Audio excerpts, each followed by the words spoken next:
channel Sahitya Shiksha. Our today topic is related to Michel Foucault. Michel Foucault के बारे में इससे पहले हमने वीडियो अपलोड कर दी है and this is the next video for about Michel Foucault. If you are not watched the previous video, please visit the channel and watch this video, those video first, and then now we start this.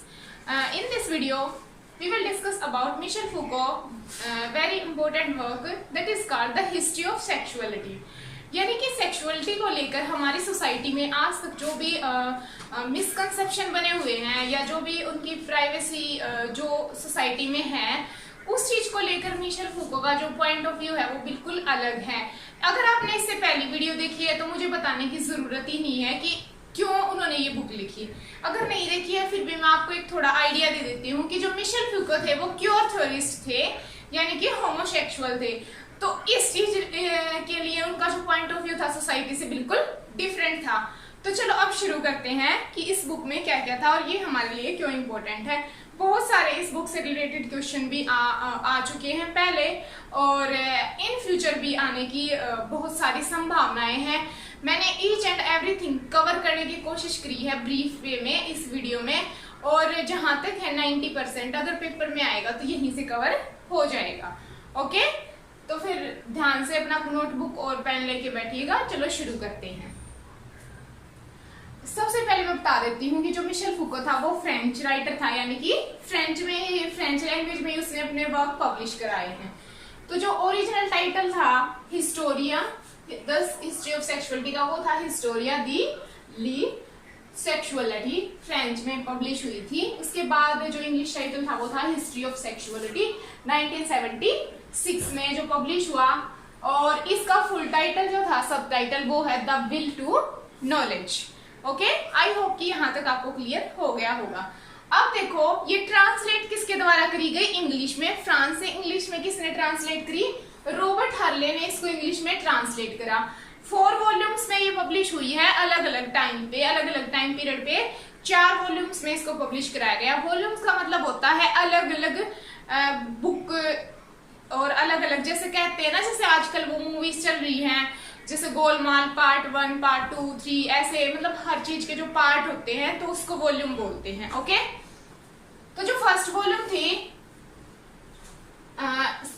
Mainly जो इसका idea था इस book को लेकर वो था कि study करना सेक्सुअलिटी को इन वेस्टर्न वर्ल्ड, कि वेस्टर्न वर्ल्ड में उस टाइम पे जो सेक्सुअलिटी थी उसके ऊपर इतनी खुल के बात नहीं होती थी। कि अगर ये कह रहा था कि अगर हर चीज के ऊपर हम खुल के बात कर सकते हैं, अगर डॉक्टरी है, मेडिसिन है, फिजिकली अगर और कोई भी बीमारी है, जब सब चीजों के ऊपर खुल के बात हो सकती है तो सेक्स के ऊपर क्यों नहीं।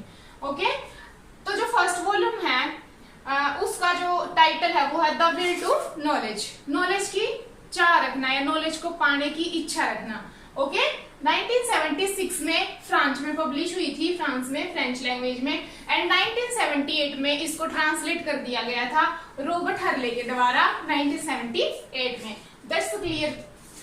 Next point is the will to knowledge. इसके भी आगे 5 पार्ट है, फिर विल टू नॉलेज के भी 5 पार्ट है। अब ये सोच लो कि जो विल टू नॉलेज है वो हम एक पर्टिकुलर बुक पढ़ रहे हैं और उस बुक के 5 पार्ट हैं। ओके, अब जो पार्ट 1 है we others Victorians. We other Victorian का मतलब क्या हुआ, विक्टोरियन एज से आप रिलेट कर रहे होगे ना। हाँ, बिल्कुल वही है ये, ठीक है। इसने एक्चुअली में उसी चीज से रिलेट करा है। तो देखो इसका जो टाइटल है वो लिया गया है, इंस्पायर है स्टीवन मार्कुलस की बुक है the will to the other we other Victorian के नाम से उनकी बुक है जो पब्लिश हुई थी। तो वहीं से इंस्पायर होके जो फूको है उसने ये टाइटल लिया है। ओके, अब इस फर्स्ट पार्ट के अंदर वी अदर आर विक्टोरियन के अंदर वो क्या कहता है कि देखो 16, 17 और 18 सेंचुरी में जो हो रहा था ना, यानी कि विक्टोरियन टाइम पीरियड ऐसा था जिसमें जो अगर मेल फीमेल की बात करी जाए तो बिल्कुल एक फीमेल जो राइटर थी वो अपना अगर उनको कोई बुक भी पब्लिश करवानी होती थी तो मेल के नाम से करवाती थी, यानी कि उनको इतना भी अधिकार नहीं था कि वो अपने नाम से बुक पब्लिश करवा सकें, और अगर वो करवा भी देती थी तो उनकी बुक कोई नहीं पढ़ता था। तो अब आप सोच सकते हो कि किस लेवल तक जो फीमेल का एग्जिस्टेंस उस टाइम सोसाइटी में था। तो उसी चीज को आगे बढ़ाते हुए इन्होंने कहा है कि अब भी बेशक मॉडर्निज्म आ गया है, बट अगर जेंडर की बात करी जाए तो शायद उतनी इक्वलिटी अब भी नहीं है, क्योंकि ये होमोसेक्सुअल था, अगर इसका अट्रैक्शन एक मेल की तरफ है तो अब भी सोसाइटी उस चीज को क्यों एक्सेप्ट नहीं कर रही है। ठीक है। सेकंड ये बोलता है कि डिस्कोर्स के बारे में, फर्स्ट पार्ट में डिस्कोर्स के बारे में बोलता है इट इज कंटेस्ट, ये एक ऐसा कंटेस्ट है and manner in which words and ideas are exchange, जिसमें आप अपने वर्ड्स को और आइडियाज को एक्सचेंज कर सकते हो। यानी कि ये क्या कह रहा है कि विक्टोरिया से वहां पे भी जो स्प्रेश करा गया डिस्कोर्स को, और अब भी जो सोसाइटी, वेस्टर्न जो सोसाइटी है उसको क्रिटिसाइज कर रहा है कि अब भी वो एक्सेप्ट नहीं कर रही है। और इसका रिजल्ट क्या हो रहा है, डिप्रेशन। और क्या है, जब हम अपनी भावनाओं को खुल के किसी को नहीं बता पाते तो हमारे अंदर फ्रस्ट्रेशन आ जाता है। तो बस वही चीजें बता रहा है। Mostly idea largely depend on the contest in which the idea is being discussed and other idea related to. Mostly जो ये आइडिया है ये किस पे डिपेंड करता है, उस कंटेक्स्ट में जिसमें जो आइडिया है वो डिस्कस करे जाते हैं और जो अदर आइडिया है उनको दूसरी चीजों के साथ रिलेट करा जाता है। कहने का मतलब है कि अगर आपके मन में एक आइडिया है कि हाँ अगर मैरिज होती है तो हस्बैंड वाइफ होते हैं, यानी कि मैन और वुमेन के बीच में होती है, तो अगर वो एक्सेप्टेबल है, हालांकि उसका रिसर्च ने भी अभी तक प्रूव नहीं करा है कि वो क्यों एक्सेप्ट है, ना ही कोई साइंटिफिक फैक्ट है कि मैन की वुमेन के साथ ही मैरिज होनी चाहिए। तो ये एक अट्रैक्शन बोला गया है, या हम कह सकते हैं कि ये एक जेनेटिक होता है कि हमारा अट्रैक्शन हो जाता है उनकी तरफ। तो ये इसी बात को आगे बढ़ाता है कि अगर कोई बॉय को पसंद कर रहा है तो वहां पर जो सोसाइटी है वो फिर पीछे क्यों हट जाती है। तो एक आइडिया से जब वो दूसरे आइडिया को रिलेट करता है और उसी आइडिया को रिलेट करके जब वो आगे डिस्कस करता है, दैट इज कॉल्ड डिस्कोर्स। ये एक प्रॉपर टर्म है, एक बार नेट के पेपर में आया था, मिशेल फूको का नाम टर्म के साथ या थ्योरी के साथ मैच करना था, सॉरी थ्योरी, तो उस टाइम पे डिस्कोर्स दिया हुआ था उन्होंने। ओके, अगर अभी आपको मीनिंग भी पूछ ले डिस्कोर्स से रिलेटेड तो आई होप आपको समझ में आ गया होगा। अब हम चलते हैं अपने सेकंड पार्ट की तरफ। सेकंड पार्ट का टाइटल है रिप्रेसिव हाइपोथेसिस। रिप्रेसिव, अब देखो भाई ये जो सारे टाइटल हैं इनमें से कुछ भी पेपर में पूछ सकते हैं, कितने वॉल्यूम पब्लिश हुई, ठीक है, फिर फर्स्ट वॉल्यूम के कितने पार्ट थे, 5 पार्ट थे, उन पार्ट्स के नाम आपसे पूछ सकते हैं। ज्यादा अगर डीप नहीं पूछेंगे तो नाम पूछ सकते हैं। और जैसे कोई थ्योरी है इंपॉर्टेंट, जैसे डिस्कोर्स हो गए, उसका मतलब पूछ सकते हैं, या रिप्रेसिव हाइपोथेसिस हो गई, इसका मतलब पूछ सकते हैं आपसे। ओके, तो ये जरूरी है हमारे लिए करना। It is the argument that power has repressed sex for the past 300 year. ये क्या आर्गुमेंट कर रहा है कि जो पावर है ना उसने अपने नीचे दबा के रखा है, किसको, सेक्स को, पिछले 300 सालों से, यानी कि 16, 17, 18, 19 सेंचुरी की ये बात कर रहा है। When bourgeoisie become powerful, पहले जो कैपिटलिज्म था वो वर्क करवाते थे, ठीक है, और वो मतलब अपनी चीजों को पर्सनल रखते थे ताकि उनकी पावर बनी रहे। अब जो बुर्जुआजी है यानी कि जो मिडल वाले हैं वो ज्यादा अमीर बन गए हैं, तो क्या हो गया है, वो पावर, जैसे ही वो रिच बने तो वो पावरफुल भी बन गए। आपको पता है जिसके पास पैसा आ जाता है वो पावरफुल भी हो जाता है। तो जैसे ही वो पावरफुल बन गए तो उनकी कुछ पर्सनल डिमांड है किसी चीज को लेकर, तो वे चाहते नहीं कि सोसाइटी में खुल के सारी चीजें हों, क्योंकि इससे उनकी पावर कम हो सकती है। ओके, तो दे रिप्रेस सेक्स, वे सेक्स को रिप्रेस करके रखते हैं। Free our self from this repression by talking openly about sex and enjoy it. पर जो फूको वो क्या कह रहा है, वी फ्री आवर सेल्फ, हम फ्री है भाई, हम कुछ भी करें, फ्रॉम दिस रिप्रेशन, इस रिप्रेशन से हमें फ्री होके जीना चाहिए, by talking openly about sex and enjoy, और हमें बात करनी चाहिए सेक्स के ऊपर खुल के और उसको एंजॉय करना चाहिए। इट मोर फ्रीक्वेंटली, लगातार। ही identify 4 major points through these allow power to spread will into the family and society।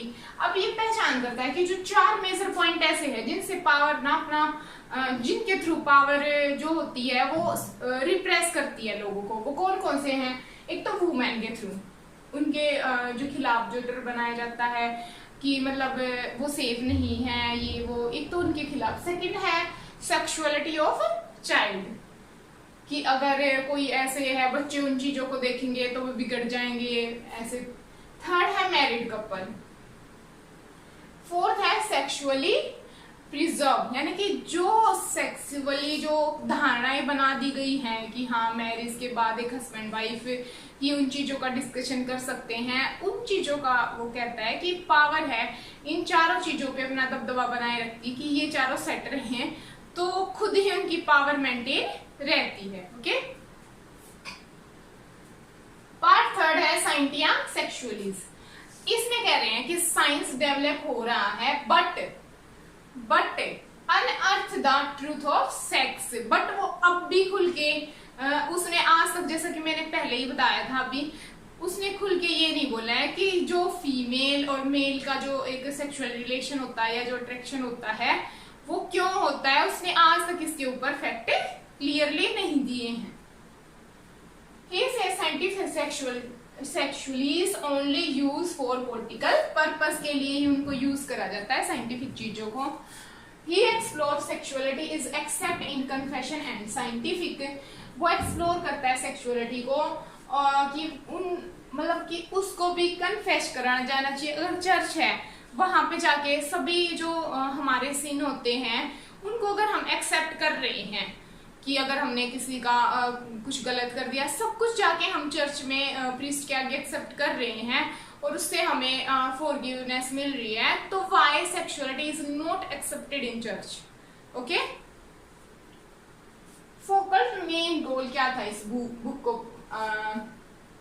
Publish कराने का? Disapprove the idea that western society had reverse sexuality, यानी कि वेस्टर्न सोसाइटी जो दबा रही है किसको, सेक्सुअलिटी को, उस चीज को डिनाई कर देना और उसके खिलाफ अपने विचार प्रस्तुत करना। ओके, या रिप्रेजेंट करना आप बोल सकते हैं।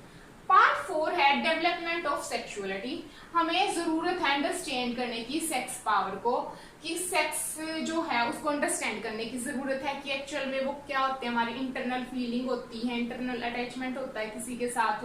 ओके, और पावर है वो कंट्रोल करती है सेक्स को by laying down rules for others, ताकि वो दूसरों के ऊपर रूल कर सके। इसलिए पार्ट 5 है right of death and power over life.